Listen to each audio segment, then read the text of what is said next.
Right now, somewhere in your house, there is a plant cutting that could become an entirely new, full-grown plant for free. Not $5, not the $15 a nursery charges for a 4-inch start. Free. And the only thing standing between you and that new plant is knowing which rooting method actually works for what you're trying to grow. Here's the problem. If you search this online, you'll find 4 completely different camps, each one absolutely certain they're right. The water people swear by a glass on a windowsill. The soil purists say water roots are weak and water propagation is a beginner's trap.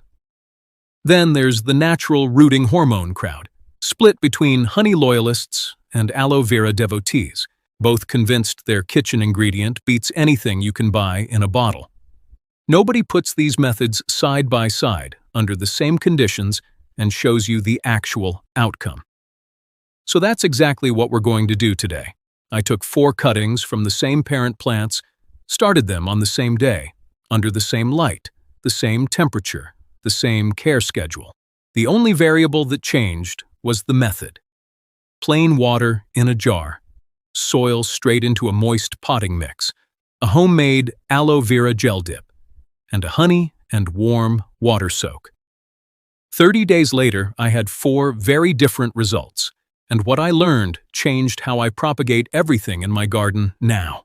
Before we get into the results, let's talk about why this even matters, because most people propagating plants for the first time don't realize something important.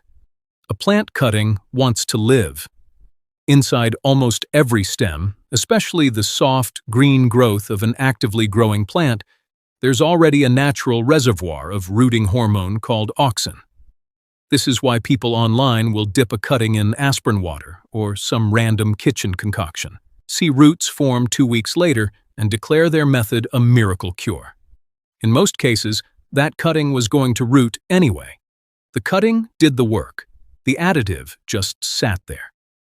So the real question isn't, does this method grow roots? The real question is, does this method grow roots faster, stronger, and more reliably than doing nothing at all? That's the bar each of these 4 methods has to clear. And as you'll see, only some of them actually clear it. Let's start with the method almost everyone tries first because it requires 0 preparation. Plain water propagation. You take your cutting, strip the lower leaves so no foliage sits below the waterline. Place the cut end into a clean jar of water and set it somewhere with bright, indirect light. That's it. No mixing, no measuring, no waiting for anything to steep or dissolve. This is why water propagation has become the default method for houseplant lovers, especially with plants like pothos, philodendron, and spider plant, all of which root in water with very little effort. Here's what's actually happening biologically. When a stem sits in water, the plant senses the cut and begins producing callus tissue at the wound site, a rough, undifferentiated layer of cells that acts as a scab. From that callus, root initials begin to emerge, drawn toward the water because that's the only resource available to absorb. Within about a week for fast rooting species, you'll see small white nubs forming. By week 2 or 3, those nubs elongate into visible root threads you can watch grow day by day, which is honestly one of the most satisfying parts of this whole method. There is something deeply rewarding about checking a jar every morning and seeing a few more millimeters of root. But here's where it gets complicated, and where most beginner guides stop short of telling you the full picture. Roots that form in water are structurally different from roots that form in soil. They develop without the mechanical resistance that soil provides, so they tend to be thinner, more fragile, and missing the dense network of root hairs that soil-grown roots develop. Root hairs matter because they're the primary structure responsible for absorbing water and nutrients once the plant is established. A water root system, while functional in water, is essentially built for the wrong environment. This creates a problem at the exact moment you're closest to success. When you finally transfer a water-rooted cutting into soil, that fragile root system has to completely reorganize itself to survive in a new medium. Many cuttings experience what's called transplant shock during this transition, wilting, dropping leaves, sometimes stalling growth entirely for 2 to 4 weeks, while a second, soil-adapted root system forms underneath the original water roots. Some cuttings recover from this just fine. Others, particularly woody or semi-woody plants, never fully bounce back. In my 30-day test, the water-propagated cutting was actually the fastest to show visible roots, breaking the surface at day 9. By day 30, it had a respectable cluster of root threads, several inches long, pale, and almost translucent. It looked successful. But when I gently potted it up at the end of the test and checked back a week later, the leaves had gone slightly limp, a clear sign the plant was working hard to rebuild a root system that could actually function underground. Water propagation isn't a bad method. It's an excellent method for the right plants, especially tropical houseplants and anything in the aroid family. But if your goal is a plant that's ready to go straight into your garden bed with minimal stress, water alone isn't the fastest path there. It just looks like it is. Now let's talk about the method that the most experienced growers, the people running actual nurseries and farms, tend to default to: soil propagation. This one requires slightly more setup. You need a lightweight, well-aerated mix, something like a combination of peat moss, perlite, and vermiculite in equal parts, or a quality seed starting mix if you don't want to blend your own. The cutting goes directly into this moist medium, usually with the lower third of the stem buried, and then the entire thing gets covered or placed somewhere with high humidity to prevent the leaves from losing more water than the rootless stem can currently replace. This is the part people underestimate. Without roots, a cutting has no way to pull up replacement moisture, so everything depends on keeping humidity high enough that the leaves don't dehydrate before roots form. A clear plastic bag loosely draped over the pot, or a humidity dome if you have one, makes an enormous difference here. Skip this step, and even a healthy cutting can shrivel before it gets the chance to root at all. What you don't get with soil propagation is the satisfying visual feedback of watching roots grow. Everything is happening underground, invisible, which is exactly why this method tests people's patience. You're trusting a process you can't see, but biologically, this is where the real advantage shows up. Roots that develop in soil form under natural mechanical resistance, which triggers the development of denser, more branched root systems, complete with the fine root hairs that water roots typically lack. These roots are, from the very first day, structurally adapted to the exact environment they'll live in permanently. There's no second transition, no shock event, no multi-week recovery period. The plant just keeps growing. In my test, the soil-propagated cutting showed no visible change for the first 2 weeks, which, if I'm honest, made me nervous. I actually pulled it gently at day 14 just to check, which you should never do because it disturbs developing root hairs. But curiosity won. There were tiny white root threads already forming, just invisible from above because they were spreading down and out into the mix, rather than clustering near the surface like they do in a jar. By day 30, when I finally did a proper check, the root mass was noticeably denser and more branched than the water-propagated cutting, even though it had started rooting later. The trade-off is clear. Soil propagation asks for more trust and slightly more setup, but it rewards you with a plant that's essentially garden-ready the moment it roots, with none of the transplant shock that water propagation builds in by design. Now let's get into the 2 natural rooting aids, because this is where most of the misinformation online actually lives. Aloe vera gel first.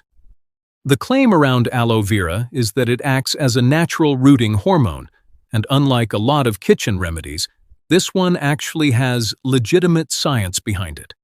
Aloe vera gel contains salicylic acid, a compound directly involved in how plants regulate root development and respond to stress at the cellular level.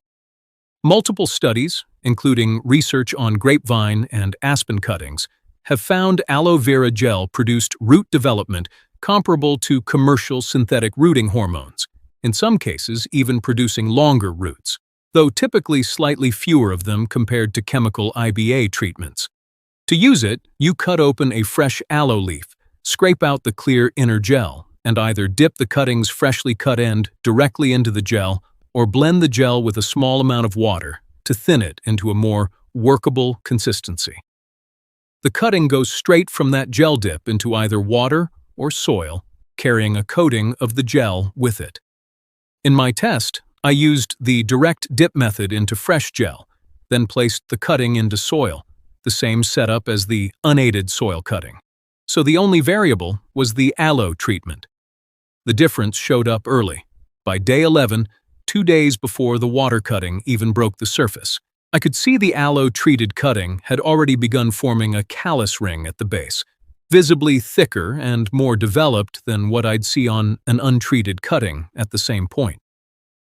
By day 30, this cutting had the most extensive root system of all 4, denser than the plain soil cutting, and without any of the fragility issues from the water method. What's actually happening here is twofold. The salicylic acid is genuinely stimulating cellular activity at the wound site, encouraging faster callus formation and root initiation.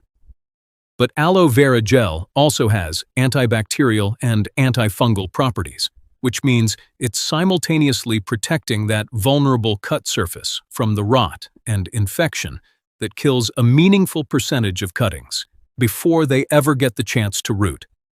You're getting a stimulant and a protectant in the same free, abundant kitchen plant. If you only take one new method away from this video, make it this one. Aloe vera is cheap, almost certainly already growing on your windowsill, and the closest thing to a legitimate free alternative to commercial rooting hormone that currently exists. Now, the one that surprised me the most, mostly because it didn't work the way the internet promised it would. Honey.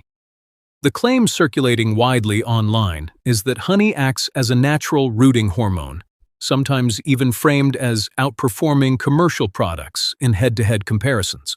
Here's the actual science. Honey contains no rooting hormone whatsoever.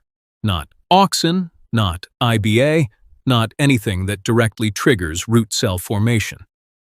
What honey does contain is strong antibacterial and antifungal compounds, the same properties that have made it useful as a wound treatment in human medicine for thousands of years. This matters more than it sounds like it should, because one of the leading causes of cutting failure isn't a lack of rooting hormone, it's rot. A fresh cut stem sitting in a warm, humid environment is essentially an open wound, vulnerable to bacterial and fungal infection that can kill the cutting before it ever has the chance to root. Honey's antimicrobial properties protect that wound site, which means cuttings treated with honey often do show improved rooting success. Not because the honey is stimulating root growth, but because it's preventing the failure that would have happened otherwise. To prepare it properly, you don't dip a cutting directly into raw honey, which is far too concentrated and can actually suffocate the cut tissue.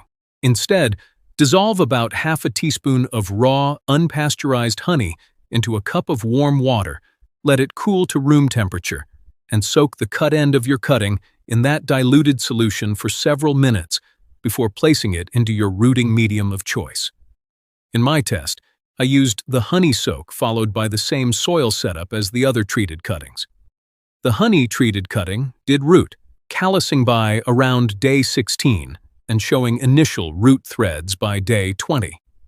But compared to the aloe-treated cutting, it was noticeably slower, and the final root mass at day 30, while healthier than I expected going in, was thinner and less developed than either the soil-only or aloe-treated cuttings.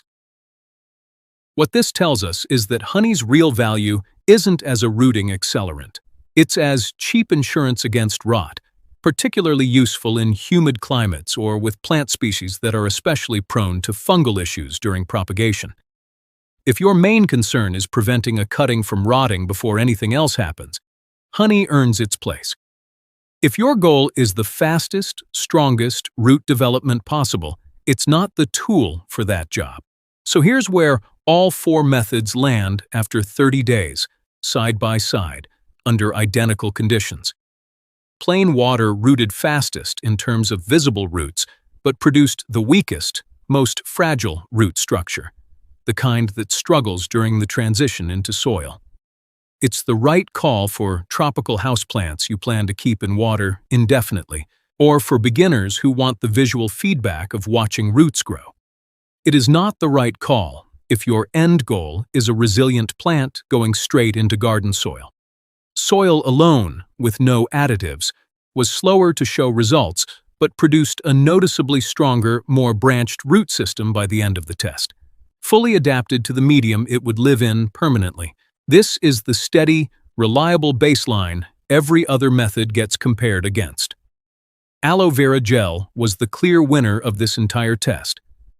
Faster callus formation than the unaided soil cutting, the densest final root mass of all four methods, and the added benefit of protecting the cutting from infection during the most vulnerable early days. If you have an aloe plant at home, and most people propagating other plants probably do, there's very little reason not to use it. Honey landed somewhere in the middle, not because it failed, but because its actual mechanism, antimicrobial protection rather than hormonal stimulation, makes it a tool for a different problem than the one most people are trying to solve. It's worth using if rot is your biggest concern. It's not worth relying on if speed and root density are what matter most. What none of this changes is the core truth that started this whole experiment. Plants have been propagating themselves through cuttings for millions of years, long before anyone bottled a synthetic hormone or scraped gel from an aloe leaf. Every method in this video, even the ones that underperformed, worked because the plant was always doing the majority of the work itself. What these natural aids actually do is stack the odds slightly more in your favor, speeding up a process the plant was already capable of, or protecting it from the threats most likely to interrupt that process before it finishes. If you're just starting out and want the simplest entry point, grab a cutting, strip the lower leaves, and put it straight into a jar of water on a sunny windowsill. You'll learn what rooting looks like, and you'll have a plant in a few weeks. But if you're propagating something you actually want thriving in your garden long-term, skip the jar, go straight to soil. And if you've got an aloe plant nearby, take 30 seconds to dip that cut end in fresh gel before you bury it. That one small step, free and sitting in most people's homes already, made the single biggest difference in this entire test. Next week, we're looking at a plant that grows back every single year without you ever having to replant it. The kind of perennial system that, once it's in the ground, just keeps producing food season after season with almost no ongoing effort from you. If propagating your own plants for free felt good, wait until you see what it's like to never have to buy seeds again.